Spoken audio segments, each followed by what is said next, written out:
Oh my god, hey, it's MickeyJoTheatre, and I am here right now outside of the Adelphi Theatre in the West End, where for one night only on Tuesday the 1st of October, Ghost the Musical will be returning for a star-studded concert featuring many of the show's previous alumni, including the wickedly talented Lucie Jones. You may have seen her stunning performances in Wicked, in Waitress, in Les Miserables, or more recently in The Baker's Wife at the Menier Chocolate Factory, and earlier today I sat down with her to ask her what it felt like to be returning to this iconic show.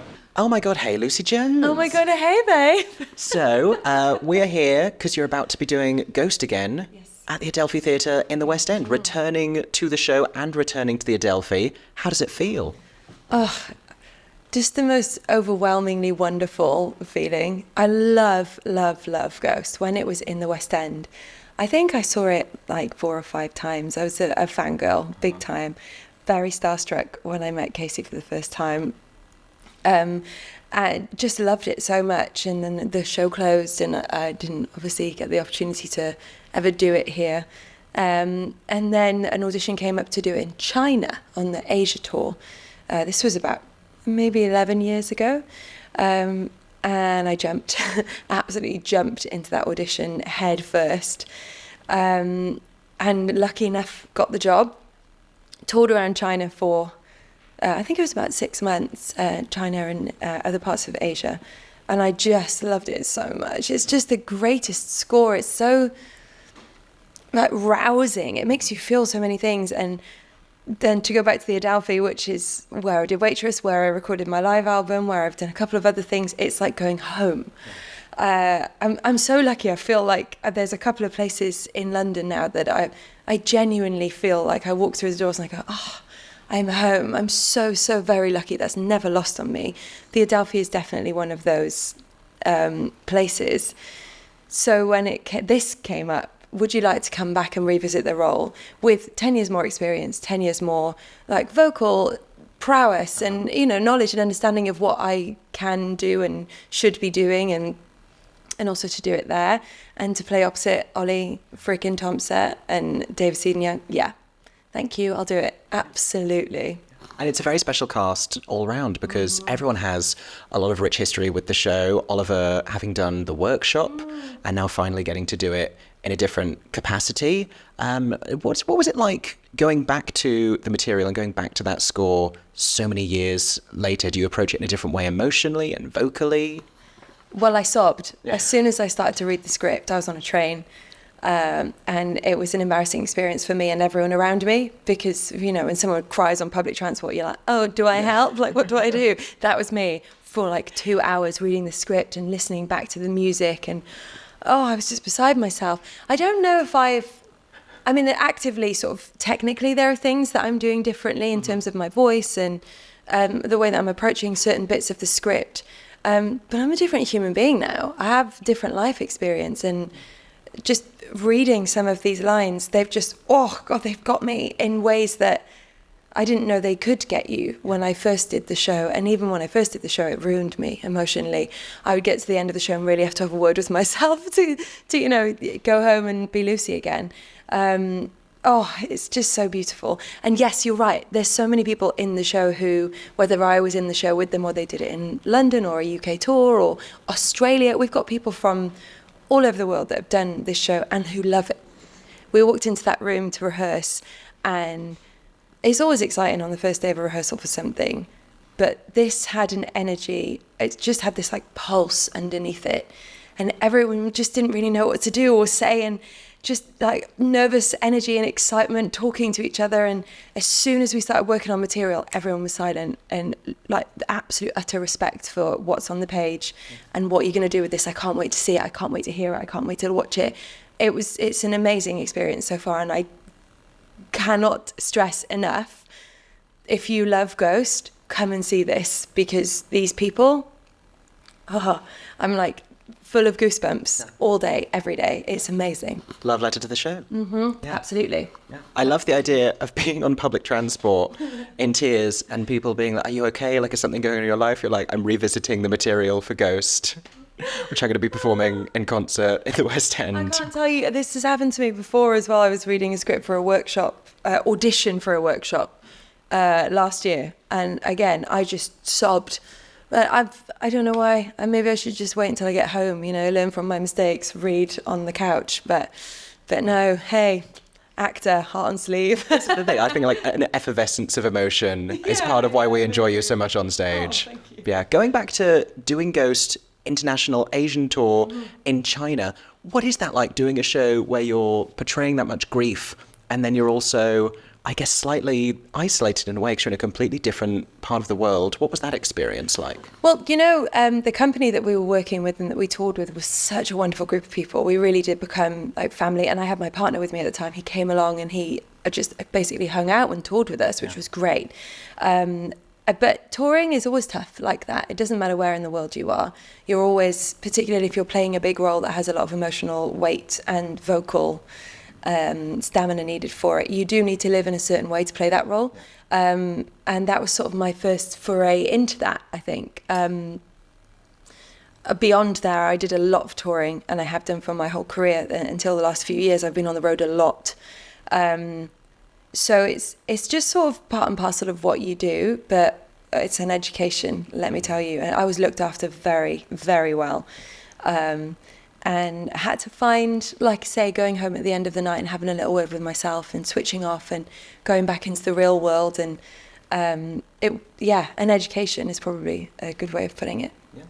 Was that also, I'm trying to think back through your previous roles, was the Molly wig in Ghost the first time blonde Lucie Jones happened on stage? In a professional capacity, yes. Yeah. Definitely in my amdram days, there have been some questionable blonde wigs. And Really? if we go way back, friends, you'll know about those. Someone can dig those out on the internet, surely. Right. I shouldn't have said it. If you do that, you've got too much time. What are the amdram roles that you did? This is fascinating to me now. Oh, okay. So I started in Annie, classic. Sure. I was Duffy. You weren't Annie? No. Oh, no, absolutely. No. I did, what else did I do? Is someone somewhere going like, I'm not necessarily in the industry now, but I got Annie alongside Lucie Jones? Gosh, no, you know, the girl who played Annie in that was one of my closest friends, and I adore her. She was in the West End when she was a child. She's amazing, and her sister is, and they were both in the West End as kids, and they're both incredibly talented. So no, absolutely not. They're not like, oh, I got it once. No, but they're both brilliant. I did lots of shows actually with Lauren, her name is. Hi, Lauren. We did High School Musical together. We did High School Musical 2 together. Nice. We did Annie. We did, what else did we do? Peter Pan, Bugsy Malone, Return to the Forbidden Planet. Niche. Nice. Yeah, oh, I love that show though. I love that show. My first jukebox musical. Oh, yes. I have several to come. Yeah, yes, absolutely, yeah. I can't remember everything. My brain's not letting me do everything. I did Dazzle Star. Do you know that? I do not know what the hell that is. Okay. I'm Dazzle Star, child of the sky. I'm Dazzle Star, born to fly. I'm Dazzle Star, pretty Dazzle Star. I'll be the glitter in the corner of your eye. I think it was glitter, maybe twinkle, maybe sprinkle, something like that. Anyway, I didn't play that role. That was another Lauren, actually. Hi, other Lauren. I played Laura Link. That was in school. I think maybe it was like a script for school or something. I don't know, but... Sounds lovely. Bring it to the West End. Yeah, yeah, absolutely. Let's go. But yeah, I always grew up in a really sort of creative community in my school and amdram societies that I was in. We did loads of stuff. I was always doing, and my parents were really supportive as well. So like would drive me places, and yeah, you can go and join that club. I did Sue School the musical. Nice. Love that one.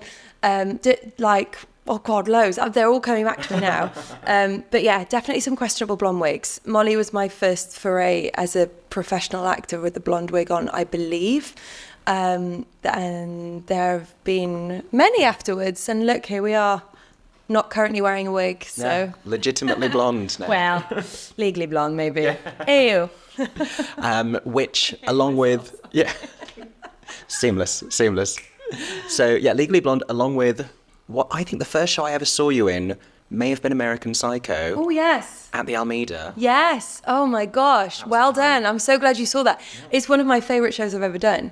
And again, an education, what a learning experience to be in a room with people like Susanna Fielding and Katie Craven and Matt Smith and Johnny Bailey and Ben Aldridge and Hugh Skinner. And every time, like I was watching Emily in Paris the other day, and there was a guy in our class, Charlie, who's now in that. And there's just every person who was in that room. When we were in a note session, they would ask a question and I would write down their question, be like, why have they asked that? Every reference that the director gave, I went home and tried to learn about it and watch the film. And I loved it so much. And it was just the most brilliant experience. I was under the watchful eye of Holly James because I was in the ensemble, and she was she's just the most incredible dancer and mover. And I just, even now, if anyone ever asks me to dance, which is very rare, I think, what would Holly do in this situation, and try and like emulate what she might have told me. And that she was so brilliant and supportive. And I loved that show. It was so cool. So cool. Yeah. I'm doing a gig next week in Belfast, and I've put together a little mashup of some of the songs from American Psycho, because it's really been on my radar recently. So it's really interesting that you just said that, because not many people saw it. It was like a 2-month run. At the Almeida, yeah. What, 11, 12 years ago, maybe? Yeah. Like amazing show. Something like that. And no blood. There was no blood in it. Yeah. It was so stylized. It was so cool. I loved it. Yeah. But I was going to say that, along with Legally Blonde, and sort of a through line for your career, and of course with Ghost as well, shows based on films. Yeah. And shows rooted in film. And so I'm wondering, is there a film role that hasn't yet come to the stage, and you were also terrific, and not everyone necessarily got to see this, in the 13 Going on 30 workshop? Oh, thank you. That was a great part for you. Oh, I love that show. We'd been at some sort of press event before they announced the casting, and I was like, if they don't bring Lucie Jones in for that show... Oh, no way! Because, just the energy that you had, it makes total sense for it, and the comedy, everything about it, you're brilliant. Is there a film that hasn't necessarily yet come to the stage that you would like to bring to the stage as a performer? Yeah, there's a few. The one that always springs to my mind immediately is Enchanted. Can you imagine? Like, it all starts as a cartoon on a screen, and then all of a sudden it changes into reality, and she climbs out of the manhole in the middle of the stage. I can see it. The songs are brilliant anyway.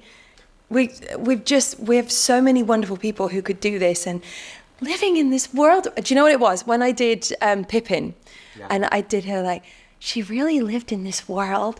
And the whole time I was thinking about her in Enchanted. I can't think of her name. Giselle, of course, of course. So yeah, that one's been sort of recently, but there's a few, and actually one of them I'm sort of working on, so. There you go. There you go. He's going to love that you said that, because we have not fights, but almost, about whether or not Enchanted would work on stage. Oh, really? And the capacity, and he's determined. He's like, it would work, and you could do it. Fantastic. Why do you think it wouldn't? No, just because it's so about the animation to the real world. So it would take, I think it's doable, it would take an enormous amount of creativity and innovation to take us from that first world into the real world. No, you're right. But look at where we are. If you think about things like when I saw The Wizard of Oz at the Palladium last summer, it was so filmic, and the way that they used the screens, and it was sort of like theatre meets film. And even when you watch Les Mis now, the projection and the lighting and everything that they use, it absolutely can be done. And I think if anyone can do it, it's Disney. I think it would be amazing. And Back to the Future. Yeah, and absolutely. Even Ghost is the forerunner of this, the original production of Ghost, and the way we started using technology and effects on stage. There you go. I've lost that argument immediately. But that's fine, because you would be lovely to see in it. That would be well, thank you. I'd just like to see it, actually. Yeah. I'd like to be in it, of course. But I just think I love the music and just that energy of Giselle. I just love it so much. Is there a certain part, going back to Ghost, of the Ghost score that is your favourite to sing now, or has historically been? Is there a certain snippet of that score that you're like, this is in a really lovely Lucie Jones place? Because there are some Lucie Jones money notes, and I knew this in Pippin. I was like, knowing that score, I was like, that one's going to be that's where it was in Guess I'll Miss the Man, and it was right towards the end. That one.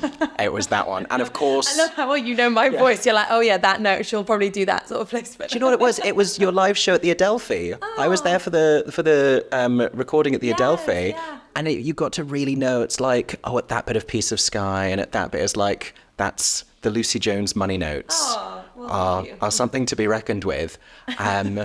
And it was, of course, the iconic I Dreamed a Dream opt up. Ah, yes. Much talked about. Much discussed. Much discussed. Looking back on Les Mis, because that was not your first Les Mis role, because Cassette happened before Fantine. Mm-hmm. Is there a belty opt-up that you think Cassette could now also benefit from? In and amongst In My Life. And they just belt the top now. Yeah. Full chest, yeah. Very feasible. Very No, feasible. she lives in a beautiful, innocent, soprano-esque world. I know, I think we'll leave her where she is. Yeah. But then, hey, who knows? But favourite part of Molly to sing? Yes. Oh, gosh, the goosebumps that I've had in rehearsals listening to the score sung by these people particularly, because the score in itself is magic. I can't even think about it without getting a bit teary. It's so good that currently the bit that I keep like dying afterwards and falling on the floor and passing out in just like fits of rage and happiness and all of the emotion is the end of Act 1. We get that I am alive with the three principals at the front. That's and the the bit I'm looking ensemble. forward to. Oh, dude. Yeah. Do you know David Stephen Young's voice? Oh, yeah.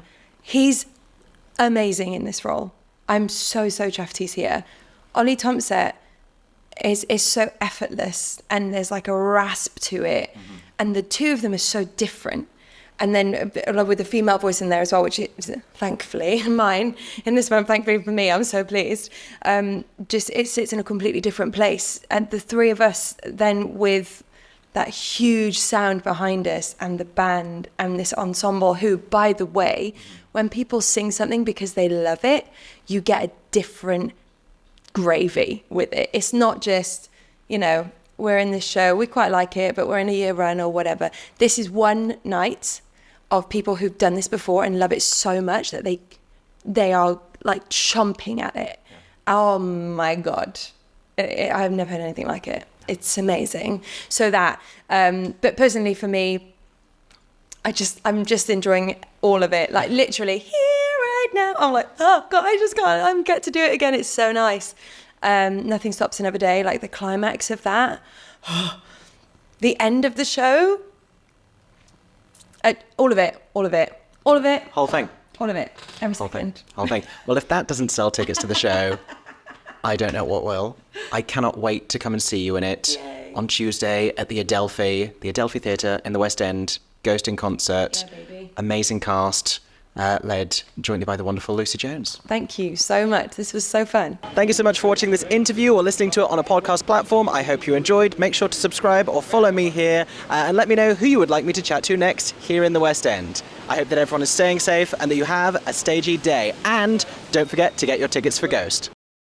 For 10 more seconds, I'm MickeyJoTheatre. Oh my God, hey. Thanks for watching. Have a stagey day. Subscribe!